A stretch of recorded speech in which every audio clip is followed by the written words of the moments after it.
Good noon, all of you. How are you all? Welcome back to Shaping Minds Minu. Let us continue with our Indian Thinkers class, Sociology UGC NET examination. And today we will learn about Mohandas Karamchand Gandhi, यानी MK Gandhi. हम सभी को पता है उनका born date 2 अक्टूबर 1869 पोरबंदर में हुआ था. ठीक है, 2 अक्टूबर 1869 बॉर्न डेट पोरबंदर में. And he was assassinated bye, किसने उनको असैसिनेट किया था? नाथूराम गॉडसे. ठीक है, नाथूराम गॉडसे जो हैं उन्होंने उनकी गोली मार के हत्या कर दी थी. ये हम सभी को पता है. नाथूराम गॉडसे कब की थी? 30 जनवरी 1948. कहां पर? बिरला हाउस न्यू दिल्ली में. कहां पर की थी? बिरला हाउस न्यू दिल्ली में 30 जनवरी 1948, आजादी के 1 साल के बाद. ठीक है, लेट्स स्टार्ट. स्वदेशी मॉडल ऑफ डेवलपमेंट की बात करते हैं. मोहनदास करमचंद गांधी, हम सभी को पता है कि जो मोहनदास करमचंद गांधी हैं, गांधी वो क्या थे? वो सोशियोलॉजिस्ट नहीं थे. बट अगर उनकी थ्योरीज पे हम नजर डालें तो अगर हमें उन्हें किसी कैटेगरी में रखना हो तो हम उन्हें फंक्शनलिस्ट में रख सकते हैं. ठीक है, फंक्शनलिस्ट में रख सकते हैं. स्वराज की बात करते हैं, करते थे Mohandas Karamchand Gandhi, that is self rule. ठीक है, जहां पर आपका खुद का रूल हो. स्वराज, स्वयं का राज, सेल्फ रूल. ट्रस्टीशिप की बात करते हैं. इसी में जो MK गांधी हैं उन्होंने प्राइवेट प्रॉपर्टी को सपोर्ट किया था कहीं ना कहीं. प्राइवेट प्रॉपर्टी के सपोर्ट में थे, जबकि कार्ल मार्क्स प्राइवेट प्रॉपर्टी के बिल्कुल अगेंस्ट थे. बट जो MK गांधी हैं वो प्राइवेट प्रॉपर्टी के क्या सपोर्ट में थे. उनका कहना था कि प्राइवेट प्रॉपर्टी जो एक्स्ट्रा मनी होगा वो जो ये बड़े बड़े लोग हैं वो कहाँ उस पैसे को कह सकते हैं हम दान देंगे, वो ट्रस्ट में उसको दान कर देंगे. उनकी एक्स्ट्रा जो भी प्रॉपर्टी होगी, जो भी पैसा होगा उसको, इसलिए वो उसके फेवर में थे. कॉल्ड अनटचेबल्स हरिजन. अनटचेबल्स को के लिए हरिजन टर्म को यूज किया था MK गांधी ने. ये एग्जाम में बहुत बार पूछा गया है. इंडियन नेशनलिस्ट मूवमेंट भी उन्होंने चलाया. पार्टिसिपेशन इन सोशल मूवमेंट, हम सभी को पता है कि वो सोशल मूवमेंट्स और इन सब में बहुत ज्यादा इंडल्ज थे. डिसेंट्रलाइजेशन की बात करते हैं. What is decentralisation? डिसेंट्रलाइजेशन है का मतलब है कि वो इस सपोर्ट में नहीं थे कि जो सारी की सारी पावर है वो एक ही सेंटर में हो, यानी एक ही के आसपास हो. नहीं, वो इसको डिसेंट्रलाइज करना चाहते थे. कैसे? जैसे मान लीजिए ये सेंटर ऑफ पावर है तो वो इसको ओशनिक साइकिल उसमें चाहते थे कि सबके पास पावर होना चाहिए, यानी पावर डिस्ट्रीब्यूटेड होना चाहिए. बिल्कुल विलेज तक भी लोगों के पास पावर हो एंड अर्बन एरिया में भी लोगों के पास पावर हो, इस तरह का वो चाहते थे. इसी के लिए उन्होंने टर्म यूज की decentralisation. Oceanic circle theory of power, ये यही है. Oceanic circle theory of power क्या है? अगर ये मान लीजिए बीच में पावर है, ये डिस्ट्रीब्यूटेड हो सबके पास ओशियनिक सर्कल में. ठीक है, यानी सिर्फ सेंटर में पावर नहीं होनी चाहिए, सबके पास पावर होनी चाहिए, इक्वली डिस्ट्रीब्यूटेड. विलेज रिपब्लिक की बात करते हैं मोहनदास करमचंद गांधी. हम सभी को पता है एक और कॉन्सेप्ट आता है जो था चार्ल्स मेटकॉफ का. चार्ल्स मेटकॉफ, उन्होंने बात की थी लिटिल रिपब्लिक की. ठीक है, चार्ल्स मेटकॉफ ने बात की थी लिटिल रिपब्लिक की. उसी से इंस्पायर होके जो MK गांधी हैं उन्होंने विलेज रिपब्लिक की बात की. Next is studies on Hinduism. Hinduism पे उन्होंने बहुत काम किया है. Antyodaya and Sarvodaya, what is this? Antyodaya होता है जो सोसाइटी में बिल्कुल लोअर तबके के लोग हैं, बिल्कुल लोअर कास्ट है, उनका भी डेवलपमेंट होना चाहिए, उनकी भी प्रोग्रेस होनी चाहिए. एंड सर्वोदय मीन्स सबकी प्रोग्रेस, सबका विकास होना चाहिए.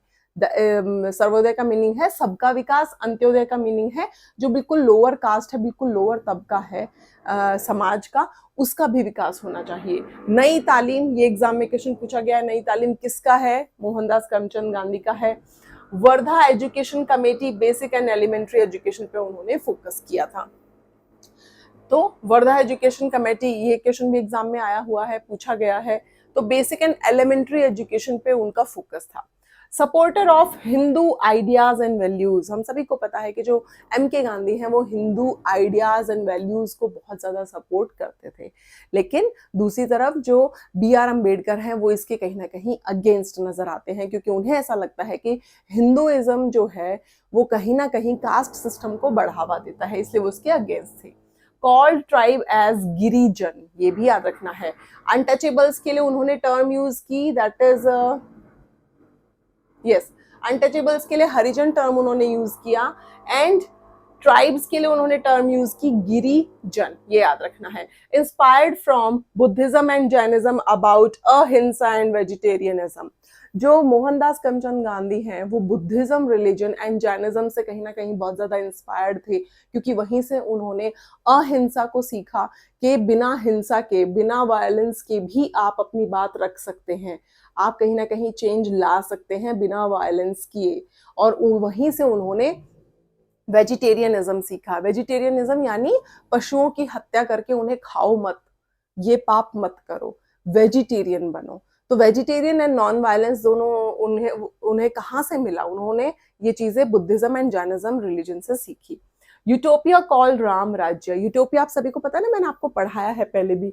यूटोपिया होता है कि आप किसी तरह के समाज की, किसी तरह की सोसाइटी का इमेजिनेशन करते हैं कि हमारी पूरी सोसाइटी ना ऐसी होनी चाहिए, ऐसी खूबसूरत, जहाँ पे इक्वालिटी हो और सबके लिए इक्वल रिसोर्सेज हो, सब खुश रहें, सब में कोई भी किसी भी तरह का कन्फ्लिक्शन ना हो, वो होती है यूटोपिया सोसाइटी। तो किस तरह की यूटोपिया सोसाइटी की बात करते थे M.K. गांधी? राम राज्य की। एक ऐसा टाइम आएगा जब राम राज्य होगा, क्योंकि वो राम राज्य को एक आइडियल मान के चलते थे। Poona pact rejected separate electorate within Hinduism, जो पूना पैक्ट था इसके फेवर में थे B.R. अम्बेडकर, बट इसके फेवर में नहीं थे मोहनदास करमचंद गांधी। पूना पैक्ट बेसिकली क्या था कि B.R. अम्बेडकर जो हैं वो पूना पैक्ट के फेवर में इसलिए थे क्योंकि पूना पैक्ट कहीं ना कहीं जो डिप्रेस्ड क्लास है उस टाइम, ये जो SC BC, we can say SC ST, ये जो क्लासेस हैं इनके लिए कोई टर्म नहीं थी, तो उस टाइम उनको डिप्रेस्ड क्लास बोला जाता था। तो डिप्रेस्ड क्लास को अलग से मत देने का अधिकार, अलग से चुनाव में मत देने का अधिकार दिया जाना चाहिए, यानी अलग से सेपरेट होना चाहिए, यानी उनका अलग से इलेक्शन हो सिर्फ उनके डिप्रेस्ड क्लास के लिए। इसके बिल्कुल अगेंस्ट थे मोहनदास करमचंद गांधी, बट इसके कहीं ना कहीं फेवर में थे डॉक्टर B.R. अम्बेडकर। वो डिप्रेस्ड क्लास को क्योंकि ज्यादा सपोर्ट करते थे, उनका ऐसा मानना था कि उनसे हर स्टेप पे कहीं ना कहीं भेदभाव, डिस्क्रिमिनेशन उन लोगों के साथ होता है। तो पूना पैक्ट याद रखना है कि रिजेक्ट कर दिया था मोहनदास करमचंद गांधी ने, क्योंकि उन्हें ऐसा लगता था कि अगर डिप्रेस्ड क्लास के लिए अलग से इलेक्टोरेट होगा, सेपरेट इलेक्टोरेट का सिस्टम हो जाएगा, तो हिंदू जो हैं उनमें कहीं ना कहीं बहुत ज्यादा प्रॉब्लम्स क्रिएट हो जाएंगी, वो आपस में लड़ाई करेंगे एंड बहुत कन्फ्लिक्शन सोसाइटी में देखने को मिलेगा। इसलिए उन्होंने पूना पैक्ट को रिजेक्ट किया। Concept of satyagraha called it as moral weapon, जो मोहनदास करमचंद गांधी हैं उन्होंने सत्याग्रह, ये क्या है इसका मतलब, वो ये कहते थे कि सत्याग्रह कहीं ना कहीं हमारा एक मोरल वेपन है, हम उसके थ्रू भी सोसाइटी में चेंजेस ला सकते हैं। जरूरी नहीं है आप गलत रास्ते को चुने, आप मॉरल वैल्यूज को अपना कर भी सत्याग्रह कर सकते हैं। ठीक है, नेक्स्ट एक छोटा सा इंपॉर्टेंट B.R. अम्बेडकर का टॉपिक है जो आपको याद रखना जरूरी है। Doctor B.R. अम्बेडकर ने जो डिप्रेस्ड क्लास थी उसको कहीं ना कहीं स्ट्रॉन्ग बनाने के लिए, उनके प्रोग्रेस के लिए पंचसूत्रा दिया था, उनकी ग्रोथ के लिए हम कह सकते हैं, उनकी लाइफ में चेंज के लिए उन्होंने पंचसूत्रा दिया। किसने? Doctor B.R. अम्बेडकर ने।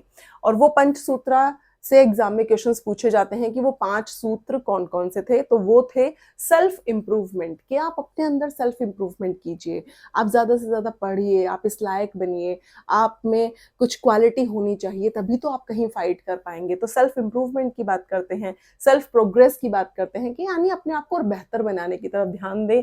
सेल्फ डिपेंडेंसी, कि सेल्फ डिपेंडेंट रहें, किसी के ऊपर आप डिपेंडेंट और अदर डिपेंडेंसी ना हो, सेल्फ डिपेंडेंसी हो, दैट मीन्स इंडिपेंडेंट बनना।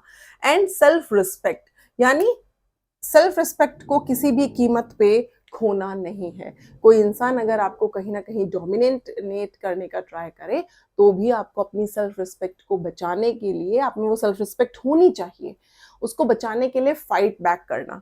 Next is self confidence. Self confidence means अगर कोई इंसान आपको ह्यूमिलिएट, डिस्क्रिमिनेट या फिर डोमिनेट करने की कोशिश करे तो भी आप में इतना कॉन्फिडेंस होना चाहिए कि नो, आपको फाइट बैक करना चाहिए अपने राइट्स के लिए, अपने ज़मीर के लिए, हम कह सकते हैं खुद के लिए, खुद की लाइफ के लिए ज़रूर फाइट बैक करना चाहिए। जहां भी आपको लगे कि सामने वाला गलत है, बेशक से वो आपका कितना ही क्लोज वंस हो, आपका रिलेटिव हो, आपके फैमिली मेंबर हो, कोई भी हो। बी आर अम्बेडकर बोलते थे कि कभी भी जो गलत चीज़ है आप उसका चुपचाप रह के, आप उसके खिलाफ चुप ना रहें, आप उसके खिलाफ फाइट बैक करें। तभी आप जो है कहीं ना कहीं अपना जो आपका लेवल है, आपका जो जिंदगी है, उसको आप बेहतर बनाने की तरफ एक कदम बढ़ा सकते हैं। तो ये पंचसूत्रा की बात करते हैं, ये 5 सूत्र हैं, ये लाइंस हैं जो याद रखनी है, बी आर अम्बेडकर ने दी थी डिप्रेस्ड क्लास के प्रोग्रेस के लिए। ठीक है, तो ये था हमारा आज का मोहनदास करमचंद गांधी जो है उनका टॉपिक, ये आप लोगों को जरूर याद रखना है। इनकी रिलेटेड जो इन्होंने बुक्स लिखी थी वो मैं शॉर्ट्स में शेयर कर दूंगी, ये मेरे यूट्यूब चैनल पे पोस्ट में मैं अपलोड कर दूंगी। वहाँ जाके आप इनकी जो बुक्स हैं थिंकर्स की, वो देख सकते हैं कि किसने कौन सी बुक लिखी है। मिलते हैं नेक्स्ट वीडियो में next new unit of sociology के साथ। Please do like, subscribe and share my YouTube channel shaping minds menu. Thank you so much, bye bye and take care.